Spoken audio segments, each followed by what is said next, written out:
Yes. Good afternoon, participants, and I think that you would have had a good lunch.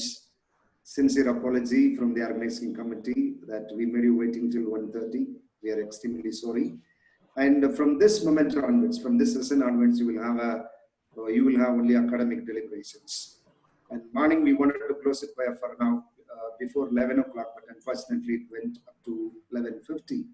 Our sincere apology to all of you. And at the same time, we thank you so much for your receptiveness. We thank you so much the way you complimented in the chat box. And we thank you that you connected to us. We are extremely happy. And such things will not happen in future. And exactly, if it is 3 o'clock, exactly 3 o'clock, we'll start our program. Even at 11 o'clock, we'll start 11 in the morning. And with this promise and assurance, dear participants, I would like to invite you, I would like to introduce a person.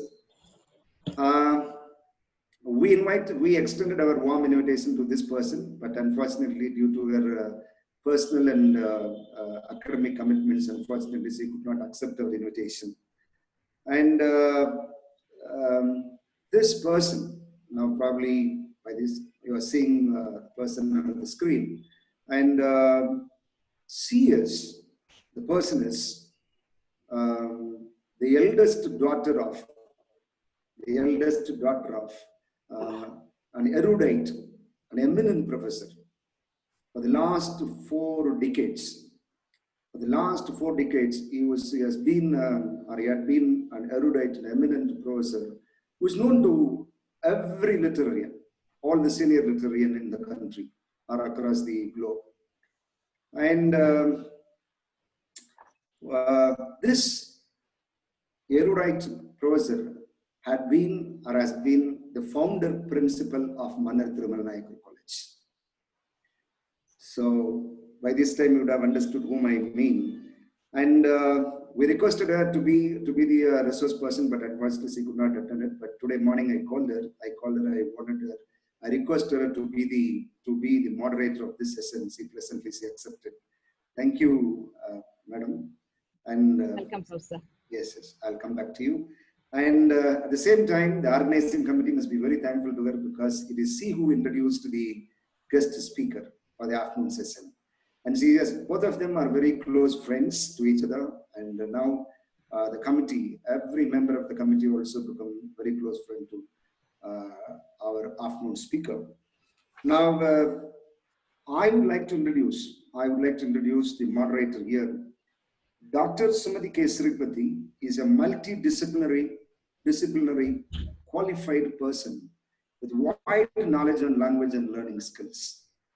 She has worked overseas for nearly 2 decades in few countries, and presently she has been working as a senior lecturer for DMI, St. Eugene University, Zambia, in the Department of Virtual and Distant Learning, working online catering to the graduate and postgraduate students of Zambia.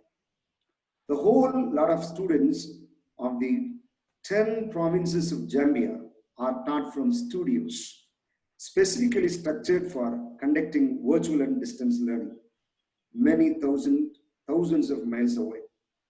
She is versatile in imparting knowledge, and now she is on her way to moderate the session. It's a pleasure and honor to invite Sumati K. Sripati to moderate the session. Thank you, Professor. Thank you so much, Professor Dr. Subbu, for this opportunity. And I extend a heartfelt thanks to everyone around here of the organizers, and specifically to Dr. Armstrong and Dr. Professor Marx. I feel it's going to be a great session today, and very good noon to every one of you. And a special welcome to Dr. Yasmin from Zambia, a profound scholar with knowledge and that kind of an inspiration she would give us when she starts to talk.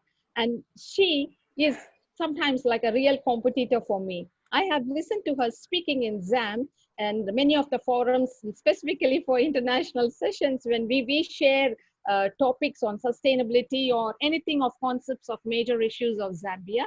And she is, again, a mighty strong academician, I would say. So I'm feeling elated to be a moderator of the day and to introduce Dr. Yasmin Muchindu to us. Though we should feel proud, I would say she's a Zambian at the moment, but pretty fine. She's very much an Indian, born here as an youngster, grew up and settled in Zambia for a lifetime, married to Mr. Muchindu and have two cute children as like the Zambians, and she leads a Zambian lifestyle.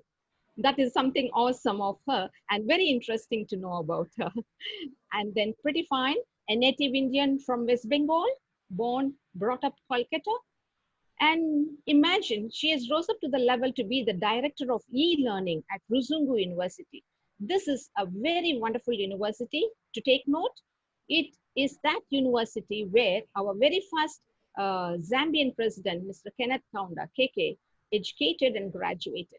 So I feel really very happy to know Yasmin ma'am, and that because it is a very, very old university of Zambia, and it is an upcoming and already come up to a level of international understanding in learning. They have very good batches of students and they educate them to the humanity in terms of the realism of life that it is. And you know, she is a very much a graduate from Pune University, and she's a bachelor in liberal arts and degrees with dual majors. She has done graduation in psychology and religious philosophy. So most probably, whenever she talks, there's a lot of psychology in what she talks. There's a lot of religious impetus in what she addresses. So then when she is so very profound, we are able to get so much of life values. That is what that attracted me with Yasmin Mann. And then she has done masters from USA, Michigan University, and then her doctorate from psychology from Zambia, Tresco University. And no doubt she's a dual doctorate. She's going to finish another doctorate from South African University on psychology. And imagine the kind of the profound knowledge that she has. This is how it has put us into this platform with her together with us to know and to understand what is to be learning to learn, what is to be to excel, to become a profound person, to be unsurpassingly a unique human being to every one of us. Sometimes I feel the way she addresses and takes her sessions across in Zambia with thousands of students listening to her, I just get to become flabbergasted. The way she speaks, oh my God, I really say, oh, she should be everywhere around as an orator. Many a times we forget we have so many speakers, but we have not seen Demosthenes. But very fine, every one of us has got a Demosthenes in it. And that is how oration and speechcraft comes into the forum. And here we will enjoy Yasin Man at that profundity. Now, going with the quote from a great American writer, educator, and an architect, most probably a beautiful internal designer too, Mr. Frank Lloyd Wright, that exactly befits this webinar and the e-workshop that has been organized by eminent scholars of the South Indian universities, I should say. He says, you have to go wholeheartedly into anything in order to achieve anything worth having. Nevertheless, this would be the experience of this session and the old sessions to go for the rest of the week. And herein, I hand over the platform as the things flow in over to Dr. Yasmin. Sultana Muchindu. We welcome you most heartedly, ma'am. We would enjoy your session. I know you are a confident speaker, enthralling the audience. Hats off. Here you go. Thank you so much. Thanks all organizers. Thank you, Dr. Subbu. Bye for now. Thank you, madam. All right, thank you very much, Dr. Sumati, for the flowery and felicitating introduction. I don't know whether I deserve it all, but I do appreciate the kind words that you have spoken. Good afternoon, ladies and gentlemen, to all the scholars who are on this platform, to the participants. Greetings from Zambia. It's a pleasure to be a part of this e-webinar where you're talking about issues, current trends, challenges in leading to teaching of English language and literature. I'm not an expert myself in the field of English language and literature. I am, as Dr. Sumati has pointed out, I am a social scientist, to be specific, an educational psychologist. But I do feel that today when we look at education as a multidisciplinary, with a multidisciplinary approach. So this afternoon, I have entitled my presentation as Crashing Conventions, a new look at teaching English language. And I want to share my presentation with you. So allow me a few minutes so that I can share my, my PowerPoint so that we move together.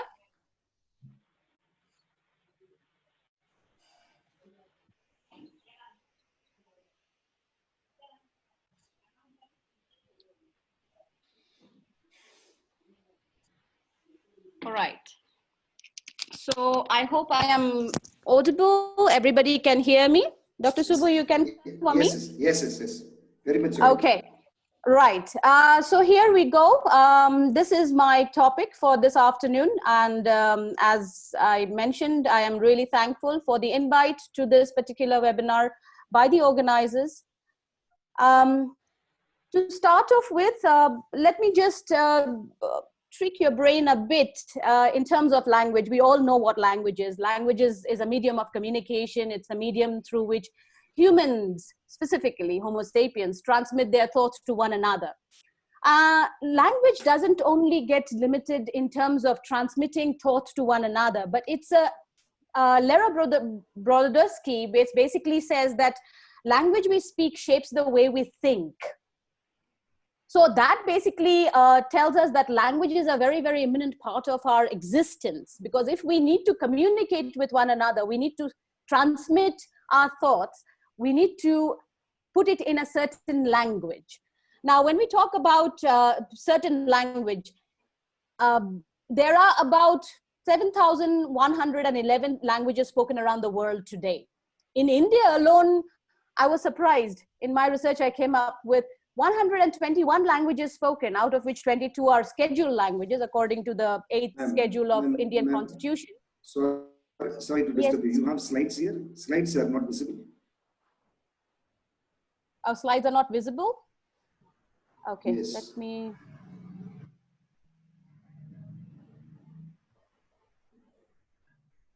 Admin? Yes, sir. Please look into it. No, Yasmin madam has been given the permission, sir. She can share the screen. Okay. Okay, all right. Is it okay now? Yes, ma'am. Yes. We are in the 4th slide, ma'am. Okay.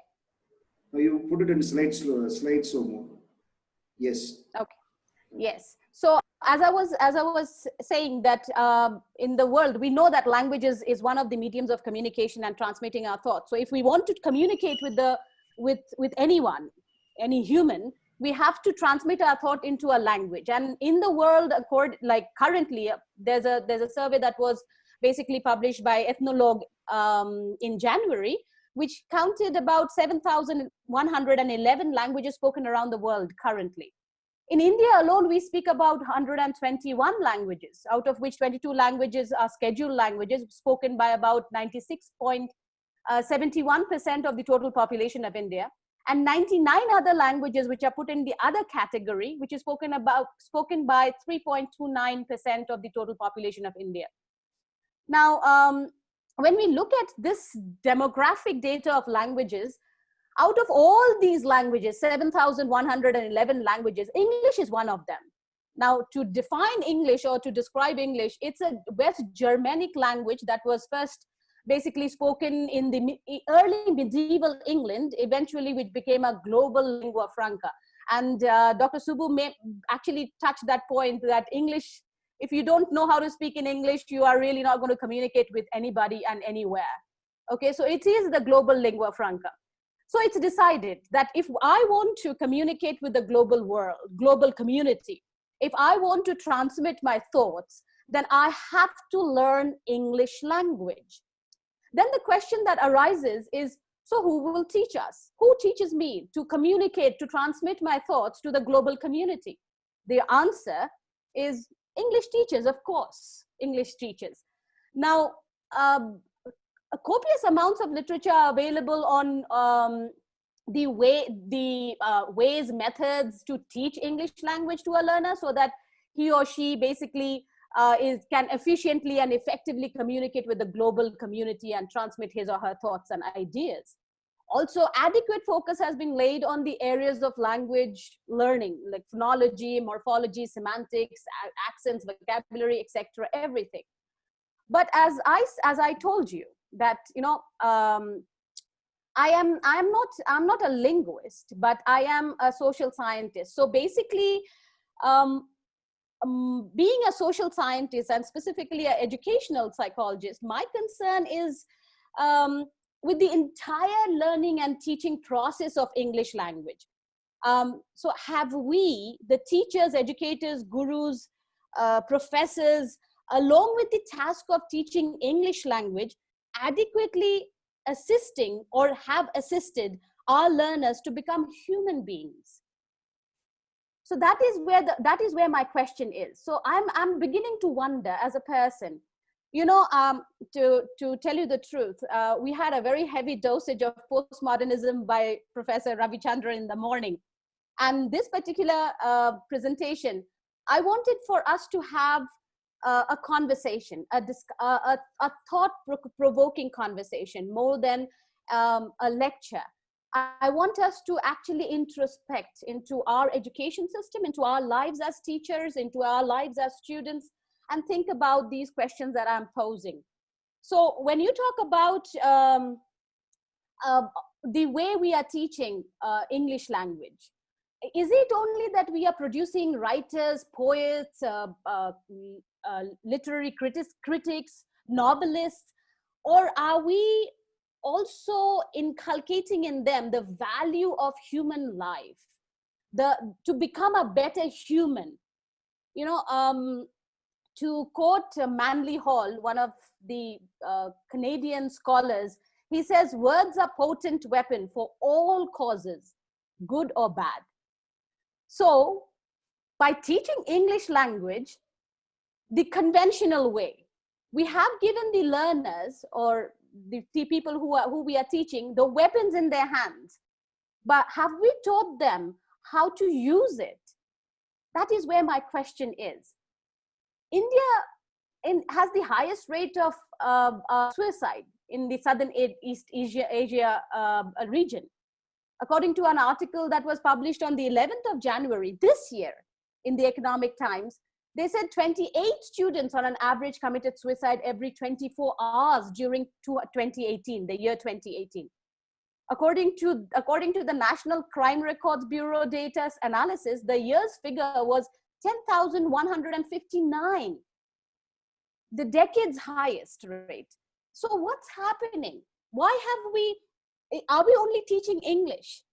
Are we forgetting to inculcate the zeal in our students, the value of human life, to inculcate the value to live their full potential, to become productive in the society?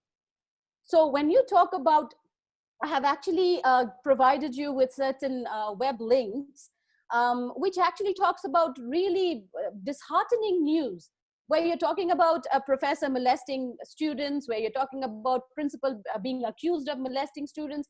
These are gurus that we are talking about. So in our entire education system, are we only bothered about transmitting knowledge? What has happened to our moral fiber of our society, the ethics, the value, the respect that we need to transmit to our next generation? So when you think about all these things that are happening around and you look at our education system, I think it's high time, ladies and gentlemen, that we crash the conventional ways of teaching English, or any other subject for that matter of fact, in terms of our educational system, whether you're talking about biology, chemistry, psychology, anything. We need to change our conventional ways of teaching a subject matter and think about and adapt a new way of teaching our subject matters. And that is what my presentation is all about this afternoon. I hope you find your niche in this particular presentation. You understand. I'm passionate about this because as educators, we are shaping minds, the future minds, the lives of our next generation. So if we don't shape their thought process, if we don't set their mindset, they will not be able to live their full potential. And I think as educator, it is upon my shoulder the responsibility to inculcate in them not just the knowledge of a subject matter, but also the values, the ethics that we are so proud of as an Indian, you know, as a world community. So in this presentation, I want us to focus our attention from the technicalities of teaching English language to what else? What else do we impart to our learners along with the skills, the techniques of speaking and writing English language? When a student walks into your lecture hall, apart from teaching him the morphology, the semantics, what else are you inculcating in him? How are you impacting his life and making him a better human being? That is the focus of my presentation this afternoon.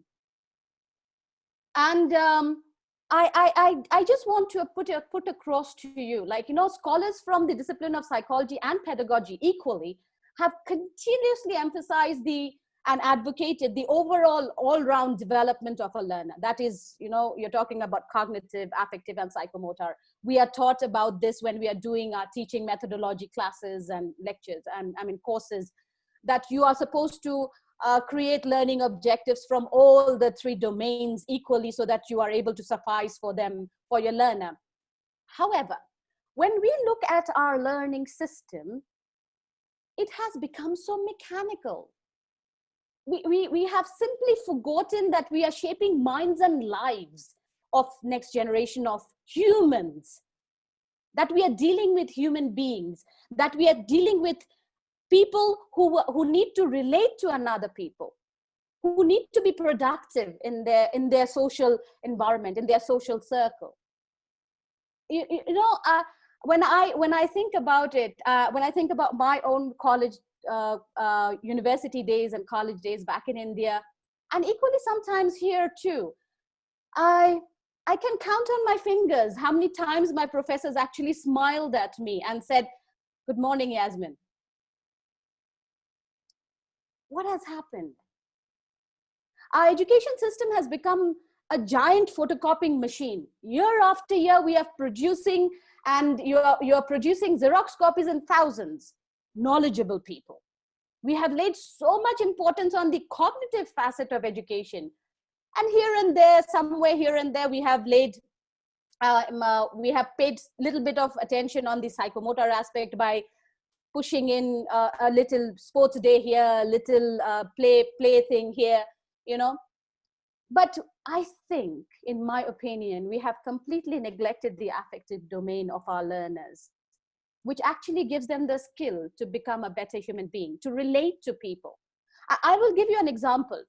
You know, there are times that you walk into a doctor's office and he doesn't even greet you. He doesn't even ask you how you are doing, but he just pokes and pricks at you. So what has happened? Has he, becoming a doctor, has he ceased to become a human being? That's my question to us this afternoon. You know, yes, I'm very much, I'm categorically aware that we are told and we are taught to, you know, look at all these aspects and all these facets of learning when we are taught to teach a particular class or a particular subject matter in our education, bachelor's of education or master's of education degrees. But ask yourself this question this afternoon. Do we really pay attention to the affective domain? maybe for the sake of actually having an in-campus or in-campus all the facets, we may create an objective here and there for the affective domain. But as teachers, as educators, we are not really focused in achieving those affective domains. Even if it is there, it's very theoretical. We have major scholars from different universities, administrations from different universities, and this is my thought to you. As a simple, a learner, a scholar from this particular field, this is what I want to put across to the administration as administrators of different universities and colleges. You may simply tell me, but we are in the business of actually teaching people. We are more concerned with making our learners knowledgeable in particular subject matter or particular discipline. I am fairly cognizant of the fact that our reputation, the reputation of our institution, whether it is a university, a college, a high school, or whatever it is dependent on the cognitive performance of our learners. We are ranked by different authoritative bodies, whether it is UGC, whether it is whatever. We are ranked upon the performance, the cognitive performance of our learners. So I am not denying the fact that cognitive development of our learners in our educational institutions, in our classes, individual classes, it's important, definitely important. But my submission is that it's not to be done at the cost of affective domain. This is where what I will put across to you.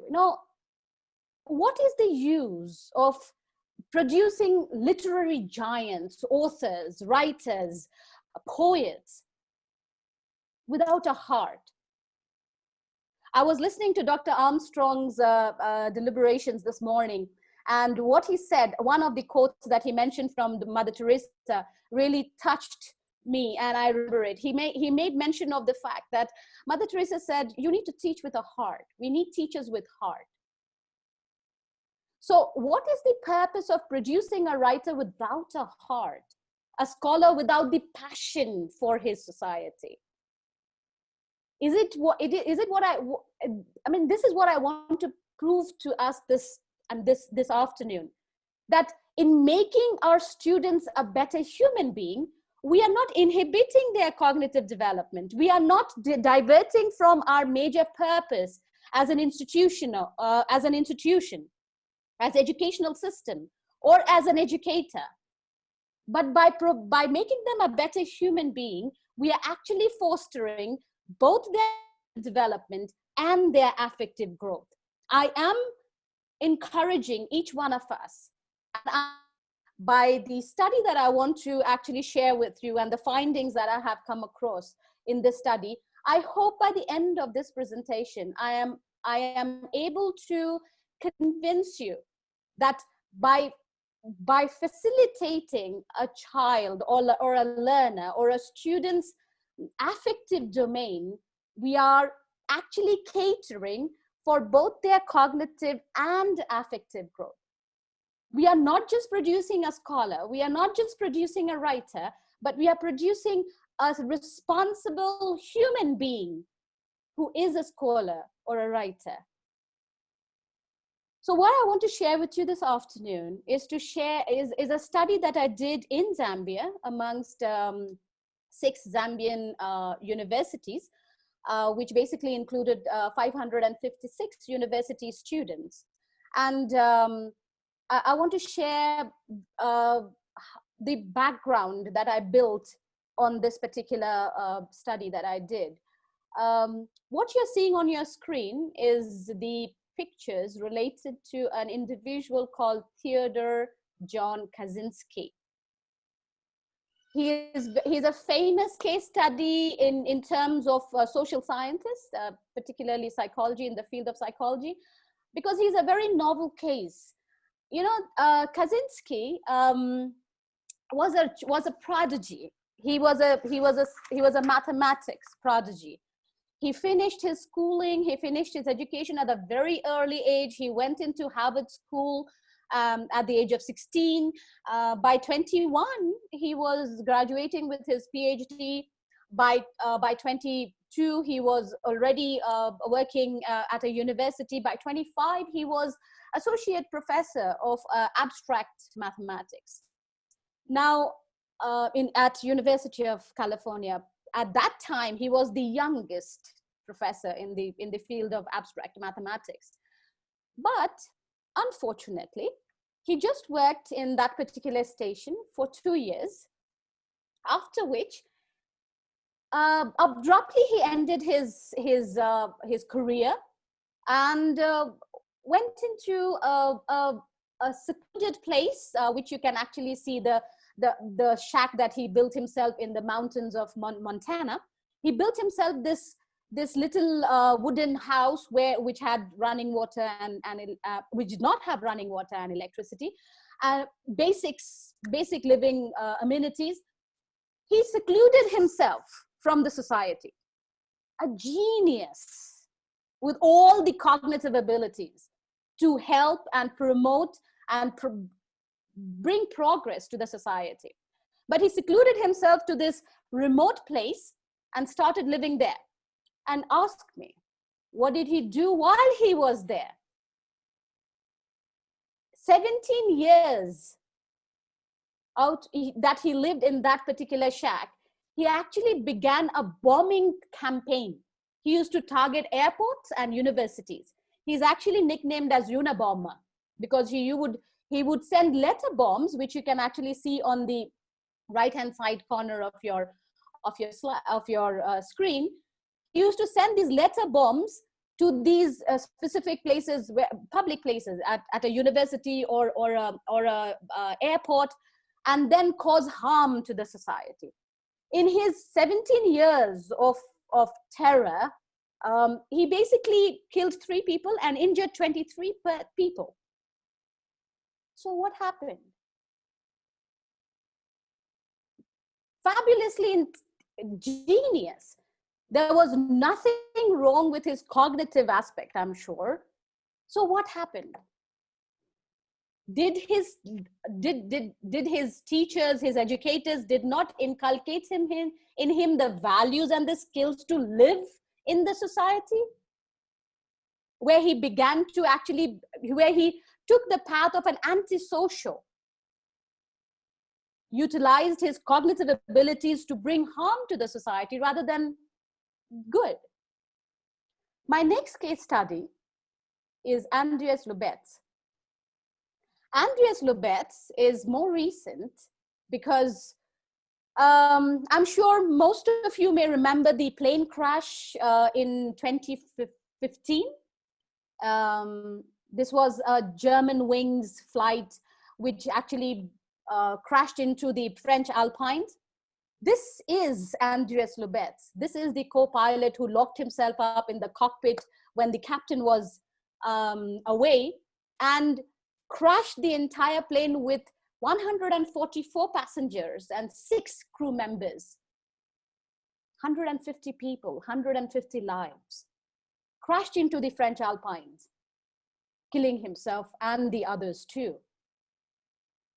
When a psych evaluation was done on Andreas Lubetz, it was found out that he was a profound student at his high school. He was a good student. He was always scoring high, and that is exactly why at a very young age he was taken into a flight school and all this stuff. So there are so many others, but I have just shared these 2 to say, like, these are cognitively very equipped individuals, and yet they could not pick the simple skill of relating to another person, of valuing another life, of becoming productive in the society. What happened? What went wrong in their education? Number of times it begins to bother me as to, these students that are sitting in our lecture halls, you have 150, 200 students sitting in your lecture halls. Out of these 200,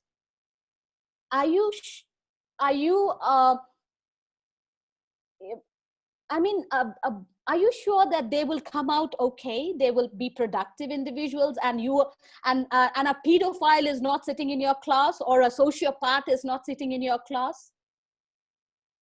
So how do we, as educators, as teachers of English language as well as any other subjects, do we change their mindset to a point where they utilize their intellectual abilities?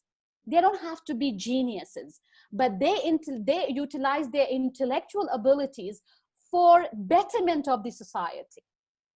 Whether you're a writer, whether you are an engineer, whether you are a doctor, for the betterment of the society, not just by research and everything, but basic human skills. You know, I get surprised sometimes when some of my colleagues here basically say, oh, no, you're not supposed to smile at a student. They will take advantage of you. If I don't smile at a student and greet him, or answer or respond to his greeting, what am I teaching my student? That you're not supposed to greet when you are greeted, when you have a DR in front of your name, or when you have a prof in front of your name, you become like, you sit on a higher pedestal, you are not reachable to your students. Isn't that what I'm teaching my students to become tomorrow? So here are some of the literatures that I have basically used in this particular study, and I would share with you, because scholars, as I said, across the field or across discipline of psychology and pedagogy basically agree that if you are not teaching the correct values, human values and behaviors to our learners, then they don't really become a fully productive member of the larger society.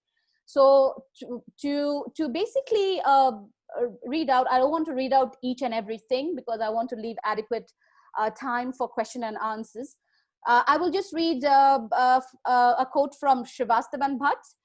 Faulty socialization of a learner results in disorganized personality and abnormal behavior. Providing inadequately in the development of social aspect of students will endanger the potential of these students to be a fully productive member of the larger society. It's not just adequate. My dear scholars, this afternoon, this is what I want to put across.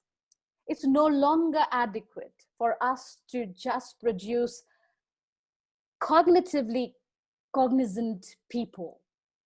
We have to realize that we are in the business of shaping human beings, not machinery parts. So we have to take into account, no matter what subject we are teaching, we have to take into account that we need to teach them human skills. We have to teach them to relate to another human being, to value another human being. Here are some other scholars that I have used, and out of this, I will basically pick up on Newman. I really like this particular statement that was made by Newman. An academical system without the personal influence of teachers upon students is an Arctic winter. It will create an ice-bound, petrified, cast iron university and nothing else. You know, when I look at my life today and my behaviorism as a person, and I introspect, I can only tell you that I am a mirror image of my professors who taught me. Because they instilled in that value in me to be a human first, then an educator, then a psychologist, then a teacher. So I hope this is what we are inculcating in our learners today and the years to come. I know this group is diverse. We have eminent established scholars in the field as well as student body. So I am basically addressing scholars of today and the scholars of the days to come. And this is my appeal to both the groups. Let's shape minds. First, teach them to be human beings. Later, as you are teaching them to be human beings, you will also teach them to be better scholars in their respective fields. So coming back to the study that I'm sharing with you, as I said, this was a study that I had done in Zambia amongst the Zambian universities. These are the two simple research questions that I went forward with. I wanted to establish what are the factors that influence social adjustment of emerging adult students in Zambian universities.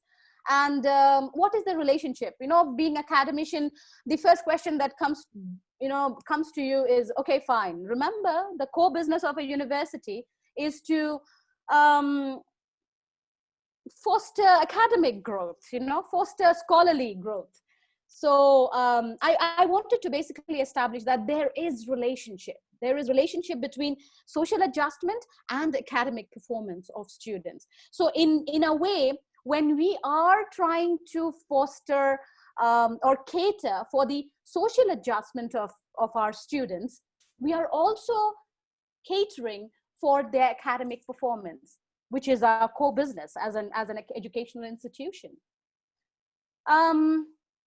For the theoretical framework for this particular study, I had used two theories. One is Urie Bronfenbrenner's ecological model. As you can see, this model, the environment of a student is basically divided in these four scales: the microsystem, the mesosystem, the exosystem, and the macrosystem. Now, when you look at a student, where does the teachers, the mentors, the advisors, the courses that they are doing, English language, where is it? It's in the microsystem, which basically means that it has a direct impact. The teachers, the mentors, the administrative structure, equally, the courses. All these factors have a direct impact on the student. And when I say impact, I'm talking about you are basically shaping the mind of the student. You are basically ingraining in him the values and the ethics and whatever you want him to become tomorrow. That is why Urie Bronfenbrenner basically put them in the microsystem. The next theory that I used was Erik Erikson's psychosocial theory. Now, psychosocial theory, I just picked this, that, when you're addressing this group of young adults are a group that comes into especially our institutions of higher learning, when they are going through a certain stage of their psychosocial life or the psychosocial development. What they are going through in their life is a conflict, is a crisis between establishing an identity, who am I, and role confusion. So it's a very, very critical point of life, because at this point of time, if I do not pick up the right ethics, the right sense of right and wrong, I will have it messed up all my life. So if at this point of time, I meet up with the education system where I think, it's okay. As long as I get a good grade or a higher percentage, doesn't matter. Like, the means doesn't define the end. As long as I am getting that paper, the grades, the percentage, it's okay. I can get it through paying money. I can get it through cheating. I can get it through anyways. The means is really not the point. It's the end product. I have this paper with beautiful grades or a very high percentage. Is that what we want to inculcate in them? Scholars, think about it. Take a minute. Please take a minute and think about it. Why is corruption so high in our society? Corruption at all levels. Look around our society, in any sector, and tell me one sector that is not tinted by this monster called corruption? None. None. There's corruption everywhere. So what has happened? Are we not teaching the right ethics and morals to our learners when they are in their learning phase? Haven't we ingrained in them the correct definition for what is wrong and what is right? So what has happened? Or have we just left it at the theoretical aspect? Why hasn't it translated into the practical realm of life?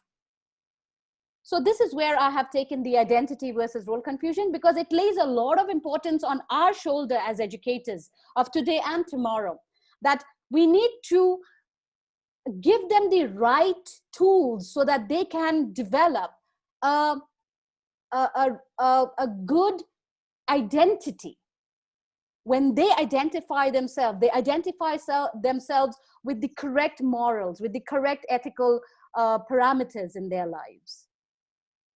So based on this, I basically developed this particular conceptual framework. I said, okay, these are the factors, which is age, gender, place of residence, family types that the student comes from, hostel experience, if they had lived in the hostel environment before, prior coming to the higher institutions of learning, program of study, the type of program that they're doing, and socioeconomic status. And all these factors basically affect the social adjustment, which in turn affects the academic performance of the learners. So this is a quick view of what the demographic distribution was in my study. And my study basically followed a mixed methodological approach, employing cross-sectional design. I had a sample of 556 emerging adult students aged between 18 to 26. And these are the instruments that I had used. I had used questionnaire, rating scale to rate the social adjustment level of the students, observation, focus group discussion. I had created the rating scale myself, and I had established the validity by calculating the Cronbach's alpha, which was 0.82. The result of the study, or the findings of the study, basically led me to this data, where you're saying that, okay, fine, age does affect social adjustment, gender does affect social adjustment, place of residence, family type. The thing that did not really have a significant value was hostel experience. So it basically said that, you know, it doesn't really matter whether the university student has had previous hostel experiences or not. It doesn't really matter. When he comes into, he may come from a day school, but still adjust well in the environment of a university. Program of study, economic status. And this is the Pearson's product moment correlation coefficient between social adjustment and academic performance. So when you can see by the value that it's quite high. So by this, I have actually proven to you, the administrators of institutions, that by catering for our social, by catering for the social adjustment or development of our learners, we do actually foster academic performance, which is the cognitive development of our learners. So if our focus is the ranking of the universities that we are talking about, or to be a college or a university to produce toppers, it's fine. It is, you are still doing it by actually providing for an environment which fosters social adjustment. So the findings of the study ultimately proved that age, gender, place of residence, family types, program of study, economic status actually affects social adjustment, which ultimately affects academic performance. And conclusions that I drew from this study was the tertiary institutions must take an active role in providing a conducive environment to facilitate the development of social adjustment among emerging adult students by providing appropriate guidance and orientation programs. I'll give you an example. here is a student who has just come into your university. Let's say he's a first semester student. He's sitting in your English 111 class.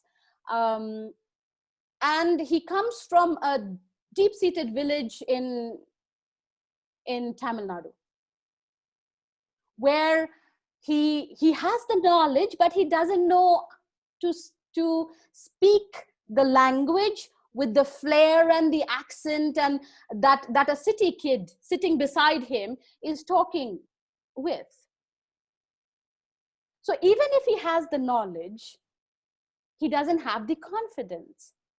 He doesn't have the self-esteem to share his thoughts. He may have better thoughts. He may actually have better thoughts and better ideas to share, but what his challenge is that he is not socially adjusted well. And not only that, you know,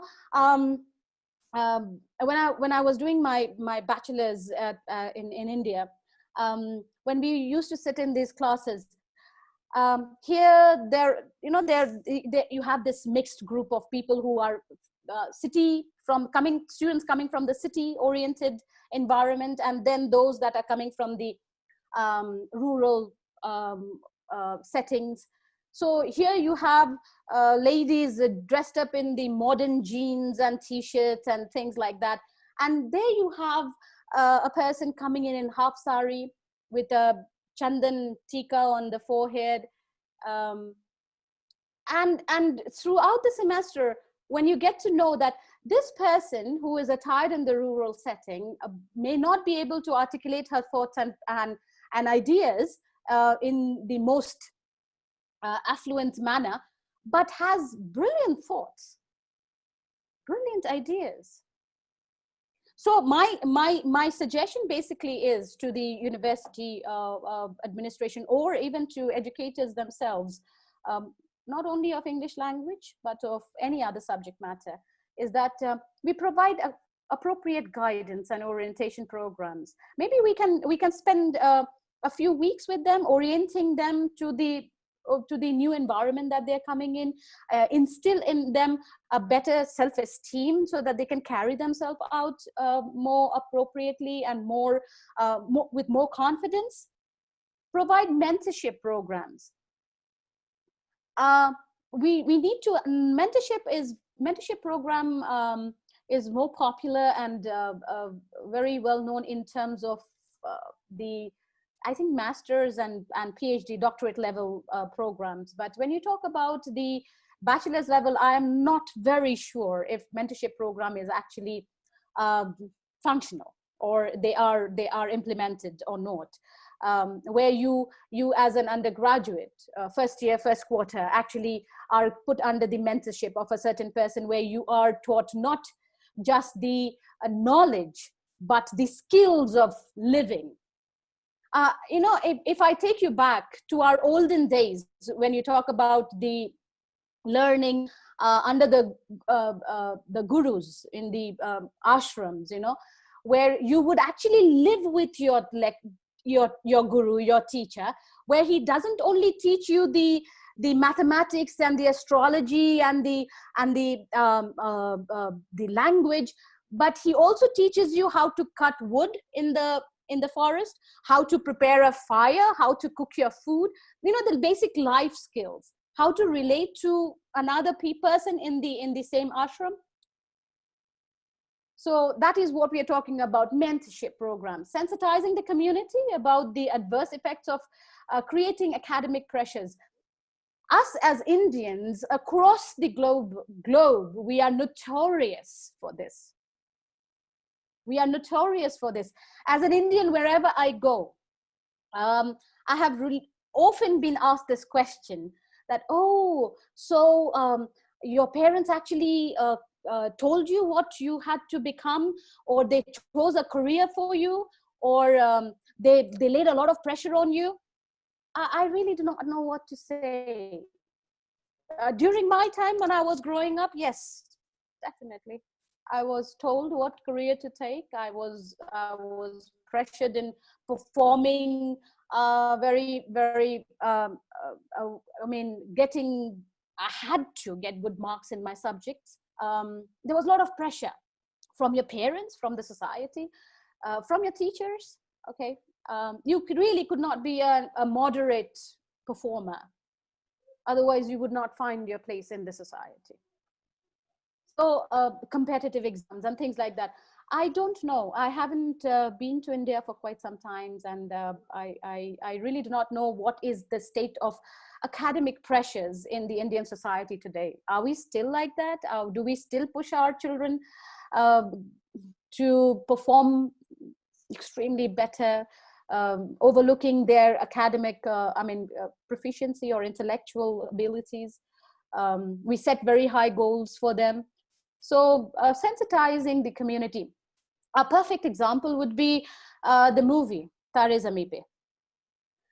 I mean, here is an autistic child. You refuse to accept that he's an autistic child, and you push him to perform better. If he doesn't perform, you take him and shove him in a hostile environment. Take him away where he needs to, where he's actually will become better if he was put in a family environment. You would cater for his development. And yet in that movie, it's so beautifully depicted how we really act as parents and educators in reality. So are we still rushing and running and chasing behind percentages? Set up programs to equip the first year students with adequate English speaking skills.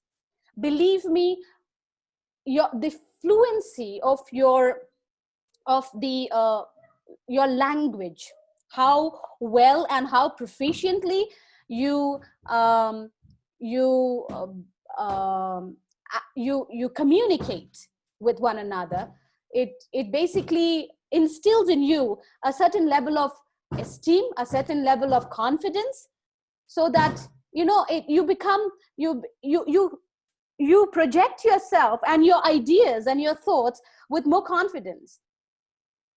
Providing adequate career guidance and counseling programs, it's necessary, because looking at the group of people that we are catering in our higher institutions of learning, they are not just going through academic problems, they are not just going through a developmental problem, but they are going through social. This is a group where they are in a very precarious state of development. In certain accounts of life, we don't count them as adults, and in certain accounts of life, we hold them accountable against what they have done, and we actually count them as adults. So it becomes very difficult for them to decide, okay, so am I an adult or am I not? What should I do and what shouldn't I do? So it is very important for us to provide established counseling programs so that we actually assist them with their social adjustment and with their personal development. Initiate appropriate and timely scholarship and bursary programs. I know that we at our institutions, we really have a certain programs and facilities put in place so that we can actually assist these students with their financial difficulties. And that's why I actually mentioned one of the factors in the study was socioeconomic status. And it has been seen that your socioeconomic status actually affects your social adjustment. People who come from well-to-do families and well-to-do economic environment exhibit higher levels of social adjustment. So if a child is struggling with their fees and it is taken care of by the society, it actually facilitates their social adjustment. Facilitating for social activities such as sports events and cultural events that may actually bring not only the student and the community, but we need to bring the staff and faculty members together. So we need to think of events, and we need to think of activities which brings the entire surrounding community, the students, the faculties, the staff, the community members all together. Let me ask you a question. Have you come across a time where you have taken a class under a certain professor and or all along you didn't even know the professor's full name? Or my question to my scholarly colleagues is that you have taken a class 150, 200 students sitting in your classroom. Have you taken the time to get to know their names? Or when you had to actually talk to them or point out at them, you would say, Macha.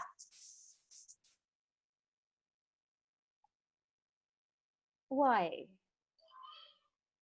You know, my dear friends, this is what I want to put across to you. The things that I'm sharing with you, I actually have experienced it myself. So I'm sharing it with you out of my experience of over a decade in this field. You know, when you address a student, try to do this. Please get back to your classes. When by God's grace, this pandemic environment is over, get back to your classes and try to address your student by their name. Sumati, how are you today? You will see their entire face lights up. Wow. So professor knows my name.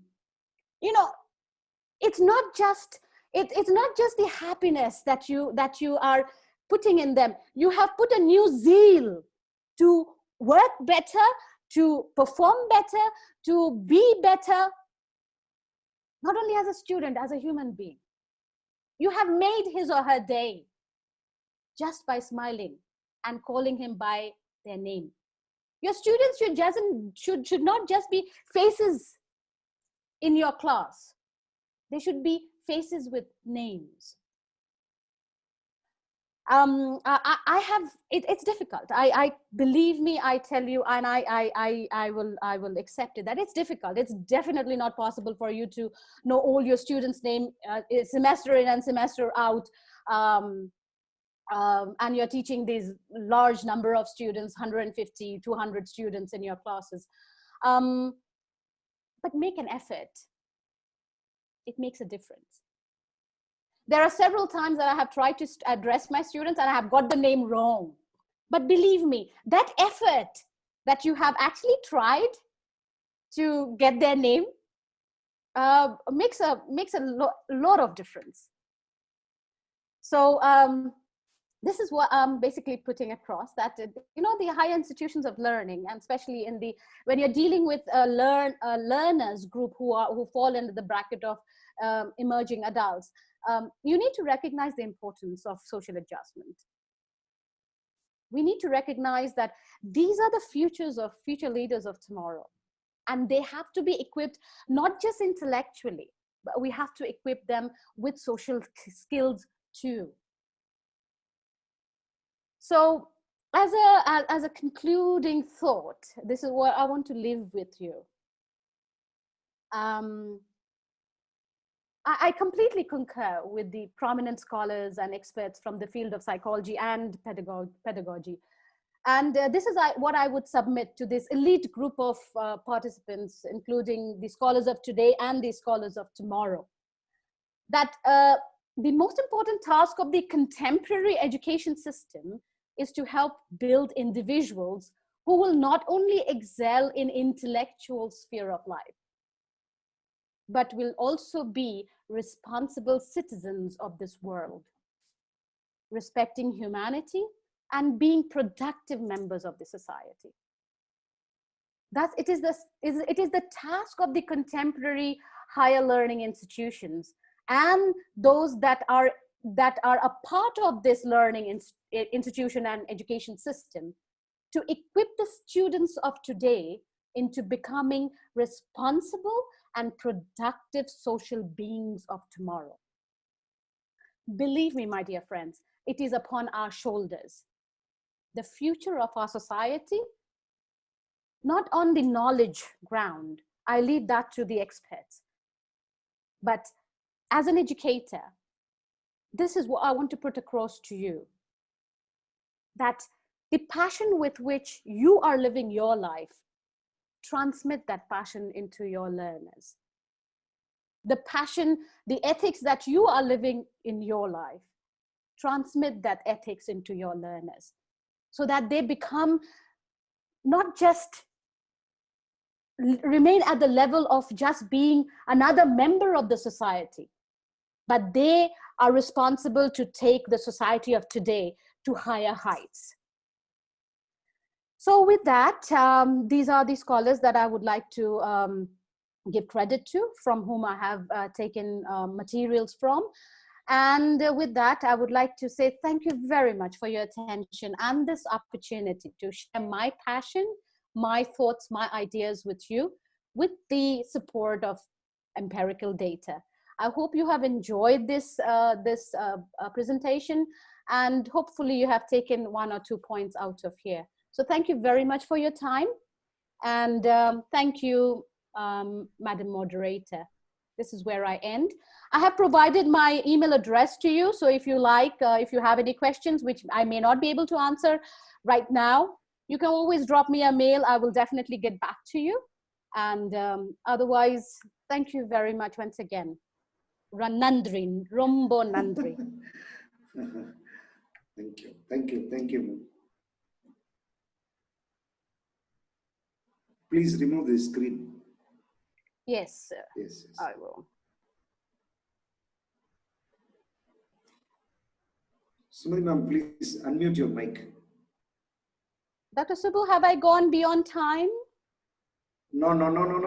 It's still people, still there. Probably they would have thought in mind that you closed quite early.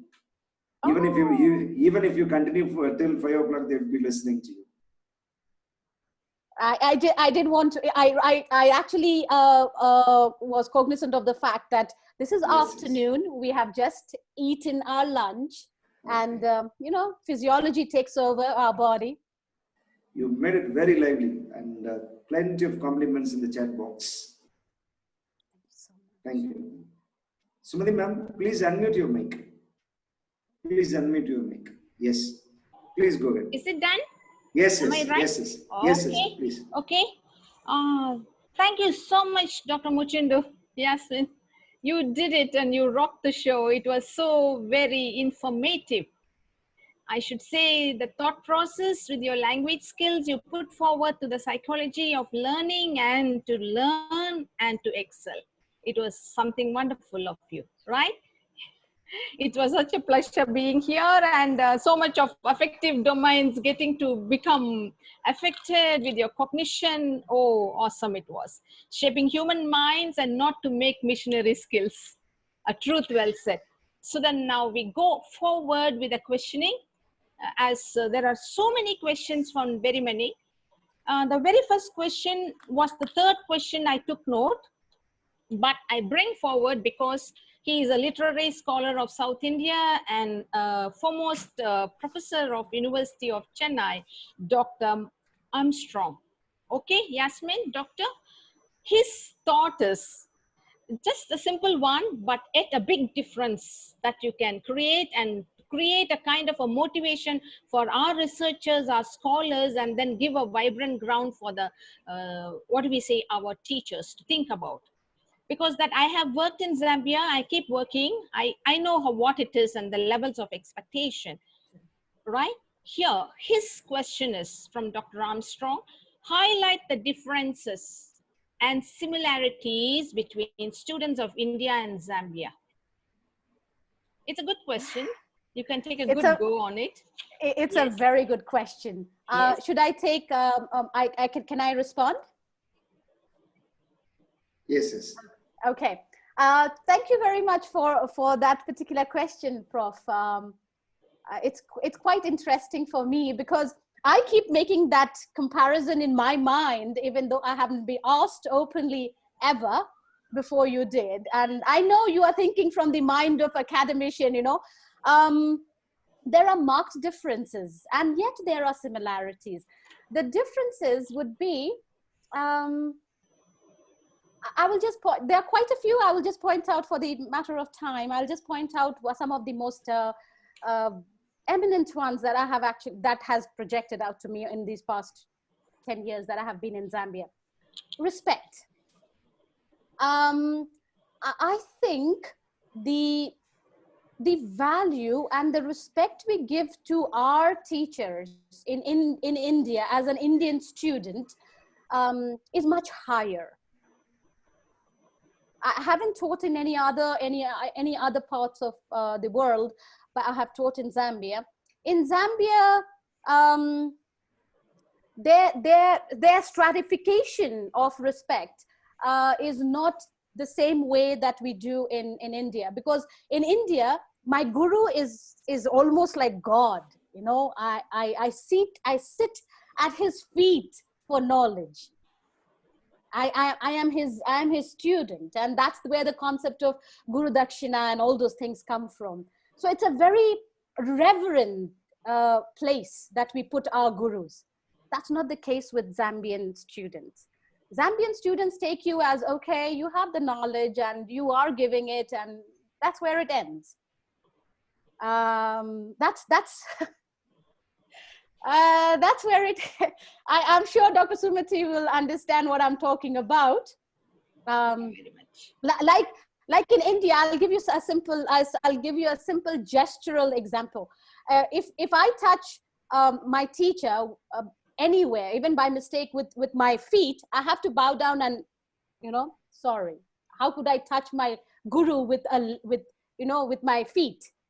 But as in Zambia, once you're done with your course, there is not much of relation or respect left after that. Similarities, the thirst for knowledge, I would say that. The thirst for knowledge. Our Indian students, we have our students coming from all walks of life, from all stratas of socioeconomic status, the hardship, from rural, and yet thirsting for knowledge. You know, they want to know, they want to learn, they want to, they have that zeal to learn. In Zambian students equally, you find that zeal. They're very zealous learners, want to know. They want to find out. They are very interactive in class. So the zeal for learning is pretty much the same. I think that's where Thank you, Yasmin. It's a very nice response. Thank you so much. Thank you. Thank you, Prof. Yeah, here I would love to tell you one thing, right? No, being as teachers and tutors and lecturers in Zambia, we always find students who are a bit at age higher. Even I have students who are very much here in India. We have a limit. At 19 years, you should have completed 12th standard. 21, you should be a graduate. By 23, a postgraduate. There it is not so. In a postgraduate class or a graduate class, I have a student who is 35 years old.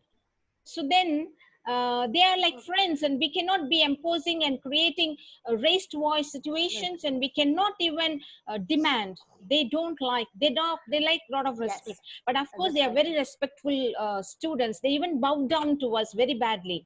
And they love learning because they are open to learning only now. Pretty fine. Sometimes some of you very scholarly, you go down to Zambia, you will feel you are in the 16th century. Because it is so very simple.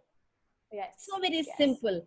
But our minds are complicated. Our students are very much at a higher advanced grades to learning and realities. So that is a very big jarring difference, but they are very, very humble, soulful people. They never like to fight. They never like to shout.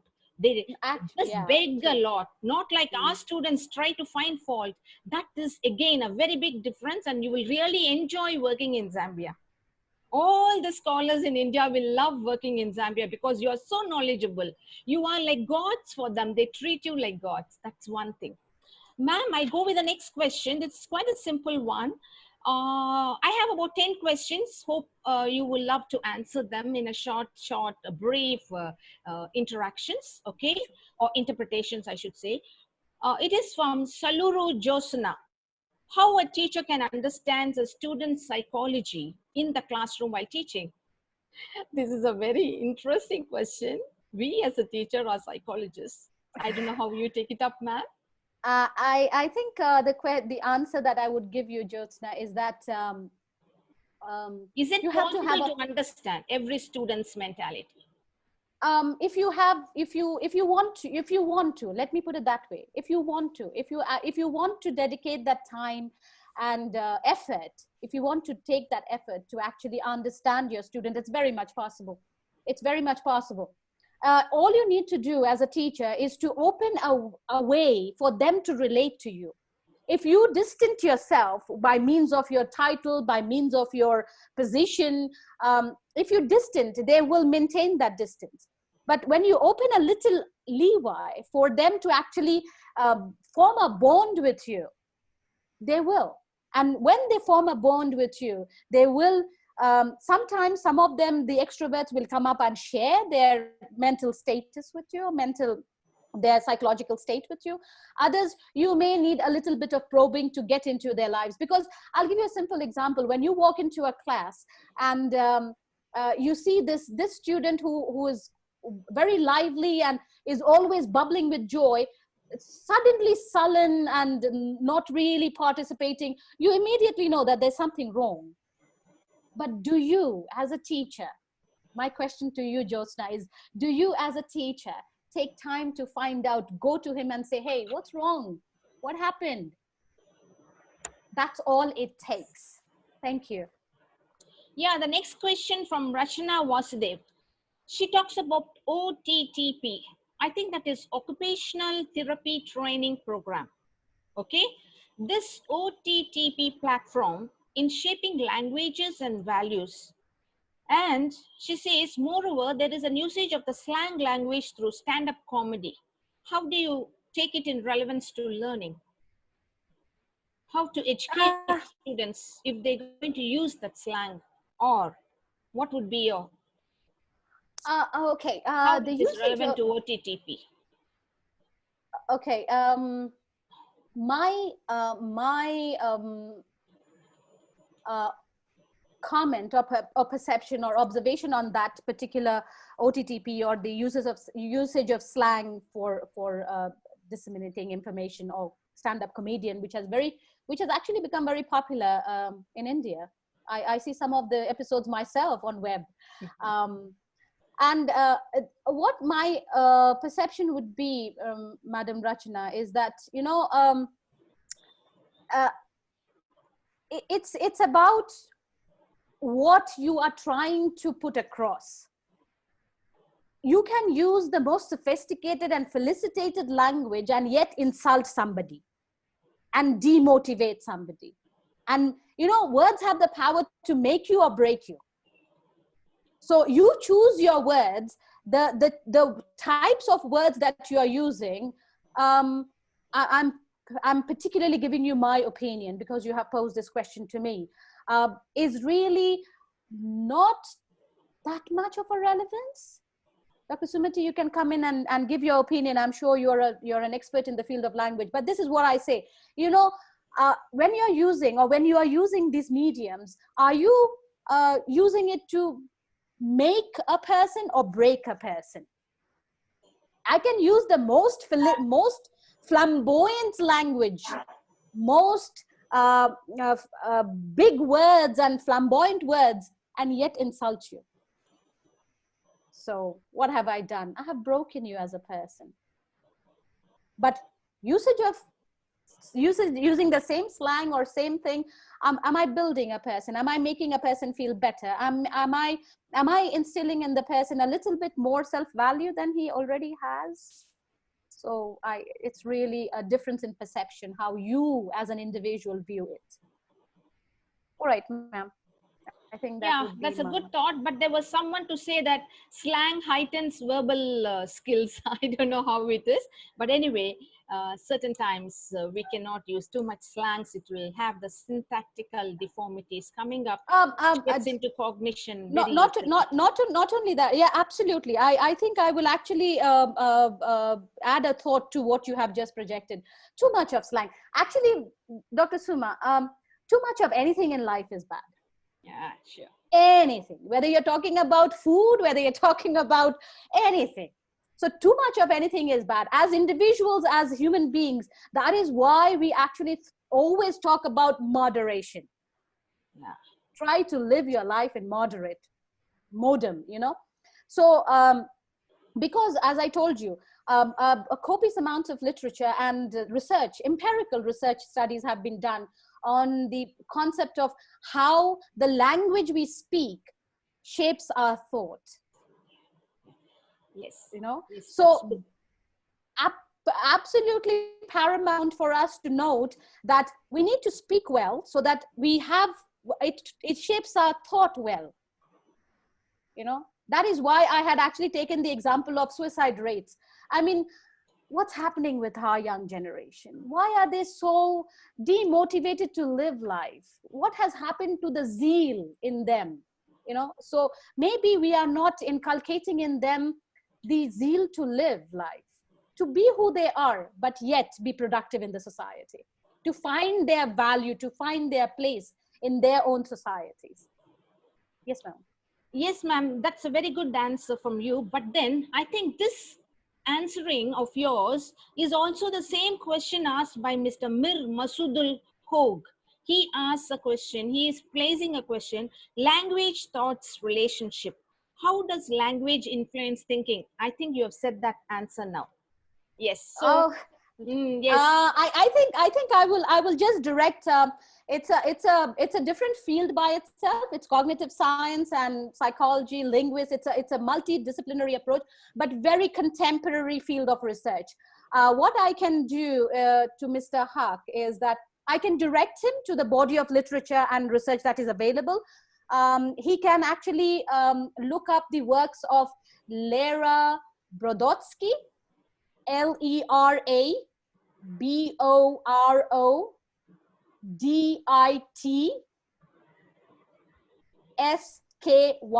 Lera Brodotsky. She is a pioneering scholar in terms of how the language we speak shapes our thoughts. I'll give an example, Dr. Suma, if I still have time, and if Dr.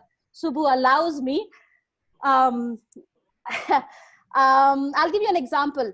Look at this. We are bilinguals. Please go ahead. Go ahead. Please go ahead. Thank you. We are bilinguals, all right? We speak our mother tongue and English language, okay? Sometimes we are multilingual. We have more than one language that we know. So when we are speaking these languages, our thoughts are basically shaped in the language we speak. I'll give you a simple example. Since we are actually covering participants from all around India, I'll take the example of Hindi. Now, in Hindi, when you want to translate the word you in English, in Hindi there are 3 words for it, depending on the stratification of respect. If I am addressing someone below me, it's tu. If I'm addressing someone at my contemporary, as my contemporary or my peer, it's tum. Or if I am addressing somebody above me, it's up. So now, as a Hindi speaker, when I use the word you, I'm using English word to address somebody, I will immediately, my body language, my facial expressions will change, whether I'm using the word you in the context of aap, tum or tu. You are getting me, Dr. Suma. Yes. You know, so yes. If I'm addressing you, I definitely won't use the word tu or tum. I will use the word aap, and that thought aap is being translated into a language which is English language, and it is being said as you. But my body language and my facial expression will show the respect that I am attaching to the word you. That is just a glimpse of how language shapes our thoughts. Yeah, doctor, thank you so much. And there's another interesting question, and he happens to be the secretary of the college that is hosting the webinar along with the Chennai University and Mother Teresa Women's University. He poses a question requesting you to highlight on social justice in India and in Zambia. What are the contextual references there? Social justice. How do we take that up in this particular context? Psychoanalytically? social justice in the context of education, you mean, or in the context of Yeah, just the maybe society? in education, because he is an educationist by par excellence. He is one who always there throughout, and for your session is there seated continuously, the gentleman of the show. My honor to Yeah, have you. it's a blessings for you. Sure, definitely, it's absolutely a blessing to have such an elite scholar attend Yeah, yeah, yes. your simple presentation. So thank you very much, Prof, to be available for my presentation. Well, my response to your question would be,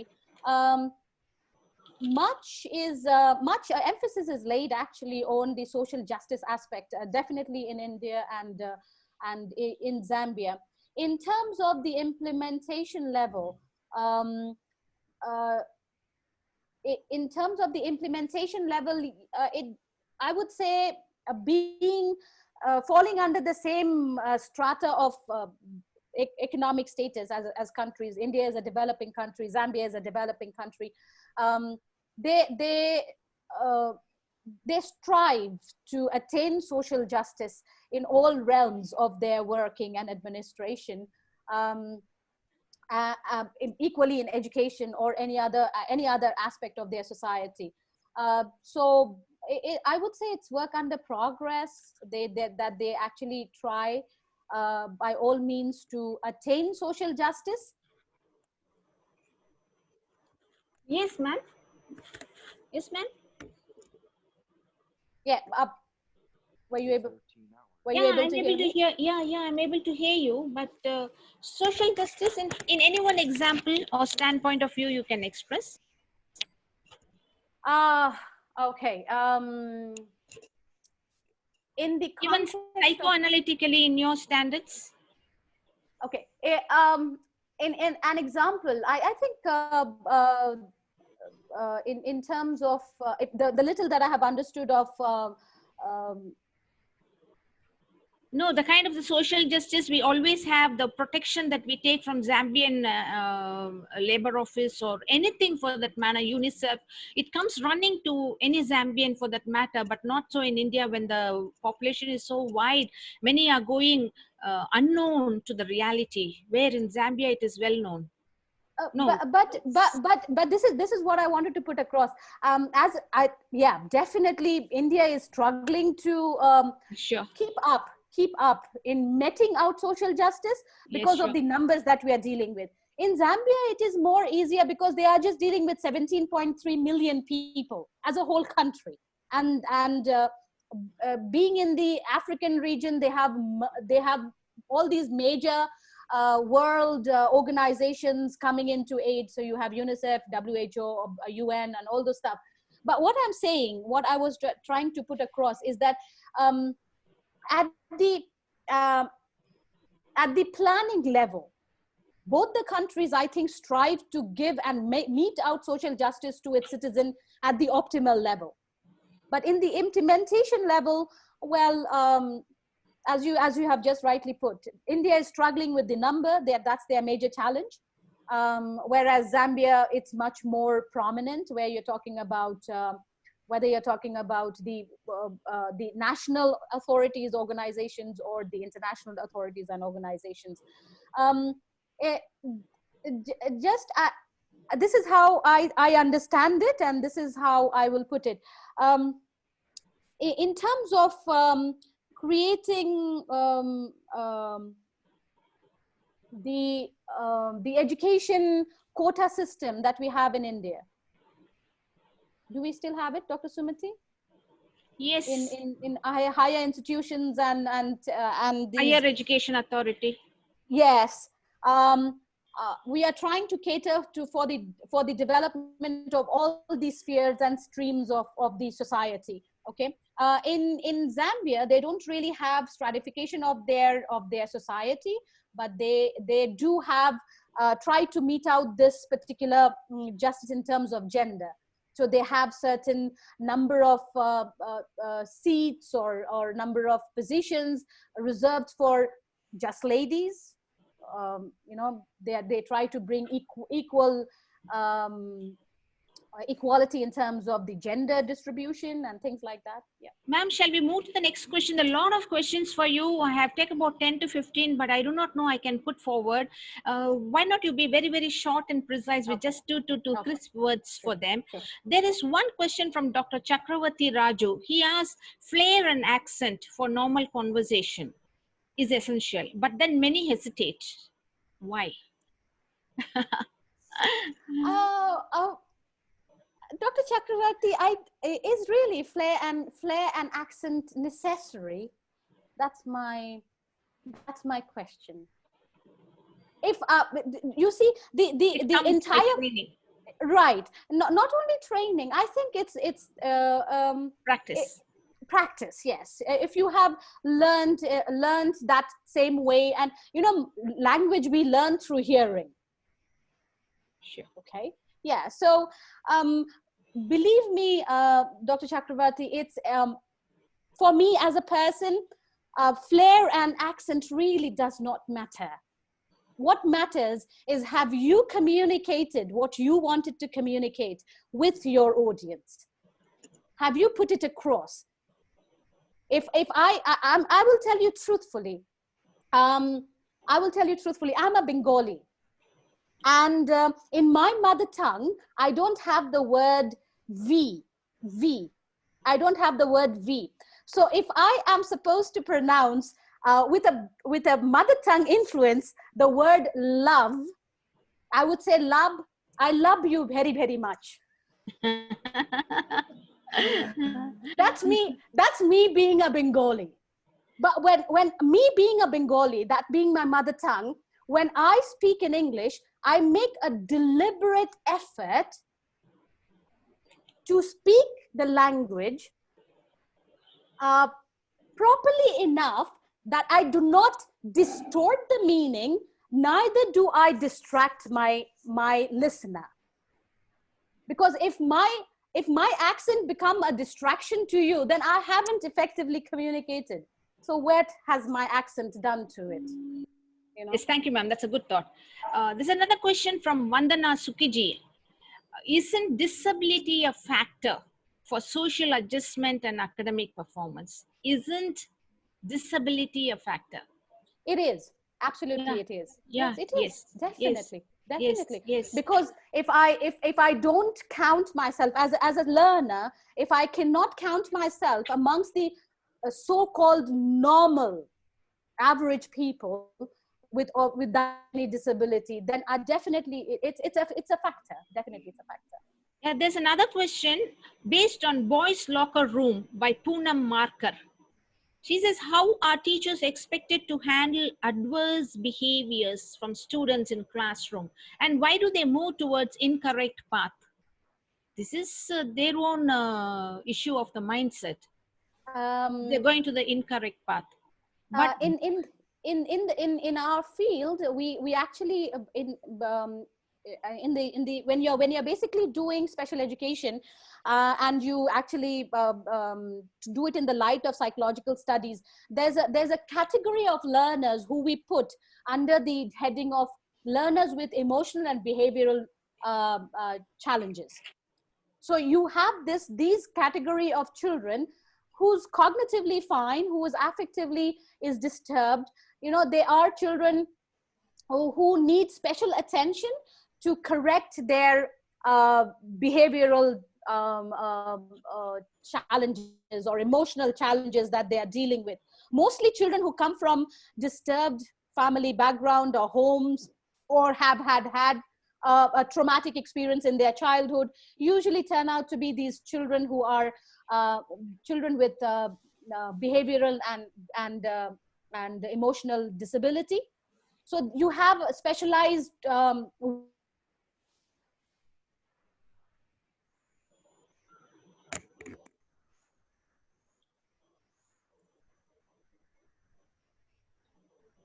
ways and means of dealing with them and correcting those behaviors, not allowing them to go into those wrong paths. Educational changes and implications to bring those, correct those errors and correct those behavioral and emotional disabilities, and then bring them in the mainstream learning society. Thanks, ma'am. Maybe one last question. Maybe you can put it in a short form. I think she is from Assam. Arpita Roy Chowdhury. In a small town, a college where we have a motley of students and each stands very different from other. How can language teaching help to being a parity among these students? And especially from those from humble background, what would be your advice? Thank you for the question, Arpita. I really appreciate, because that is what my passion is to bring parity among these students who are scattered all over. You know, the way one of the ways that I have suggested in my studies is to actually have these orientation classes or orientation environment where you actually teach these learners the right skills and the right spoken language classes, so that when you're talking about you need to bring them together more so that they get to know each other, you know, to find the beauty in diversity. They need to understand that even though we are different, and they need to understand that we come from different backgrounds, we come from different environments, and yet we belong to one community. Yet we are, you scale it down. I mean, you are a part of a group. So you have to develop that sense of camaraderie, that you belong to a certain group and take pride in it. Not just belong, but take pride in it. You know, I will tell you, no matter where in the world I am, nobody can ever take away the pride I feel being an Indian. As Dr. Sumati said, I'm married to a Zambian. My husband is Zambian, but there are certain essence in my home itself. It's so diverse, but yet I take pride in who I am and yet be a part of this diversity. So you need to bring them together as a group, and you need to make them feel the camaraderie and yet be a part of that group. Oh, it was such a wonderful session, Doctor. You made it very, very interesting for all of us to put it with language and learning and education. You gave us a lot of lessons to learn and make us think introspectively to analyze how perfect a teacher we are and how we are going to take our researchers into our hands, students into our hands. The conventional way to modernity, right from educational psychology to the frameworks. Everything was so very awesome of you. There was a lot of focus on social and adjustments with your correlation, which said very high. There you harped on the fact that we have to be very careful to nurture students, specifically from those at 19 years and beyond. So there is that creates a scope for future. So where you have dwelt in with appropriate skills for guidance and counseling and orienting to be done by every teacher. It may be any subject, it may be literature, it may be social sciences, it may be a scientific field, and then we appreciate the presence of mind when you spoke about Tamil Nadu. Oh my goodness, where you were able to say, though there was a student from some other state not able to adjust, but then socially able to adjust, but at a very intelligent, cognitively strong person. We thank you for that surpassing example that you brought in for we people staying in Tamil Nadu at the moment. And thanks for all your references. Thanks for all the answering that you did.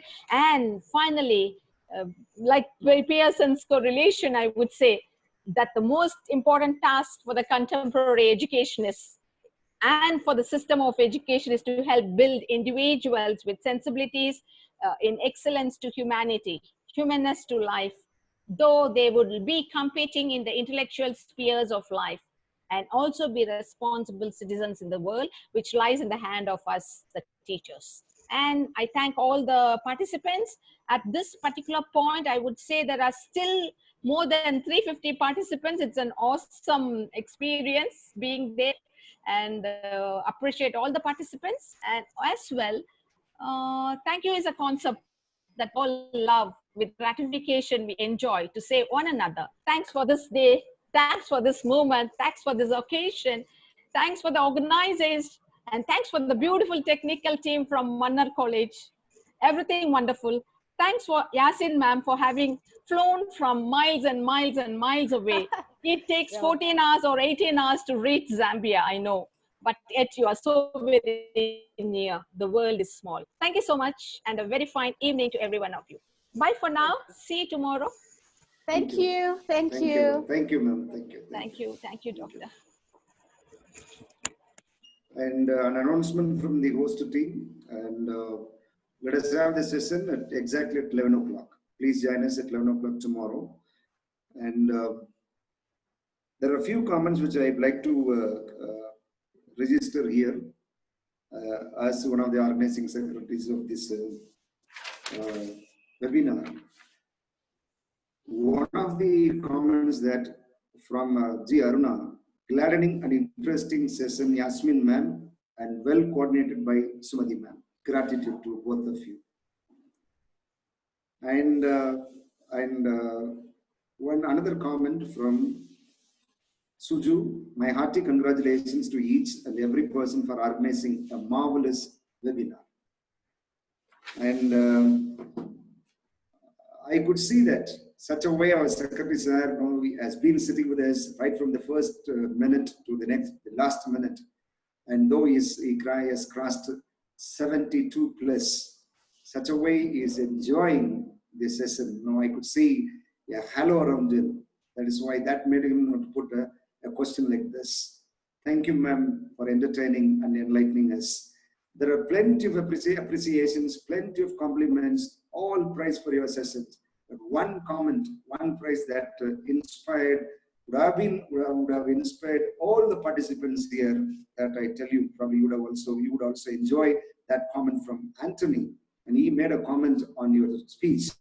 He said, Yasmin, she's roaring with pearls. She's roaring with pearls. So probably everybody would have enjoyed it. Thank you so much, ma'am, accepting our invitation. Thank you. Delivering such an excellent, yes. I really appreciate the invite by the organizing team, and it's a beautiful session. I have enjoyed every minute of this presence here, and especially to the participants, I would like to say thank you so much for your wonderful comments and your kind words. It's very, very kind of you. I'm so humbled. Thank you very much. Thank you. Thank you. Thank you. Participants, as I told you earlier, let us meet at 10:50 tomorrow. Exactly, we'll start the session at 11 o'clock. Thank you so much. Signing off. Good evening to everyone and good day to you. Thank you so much.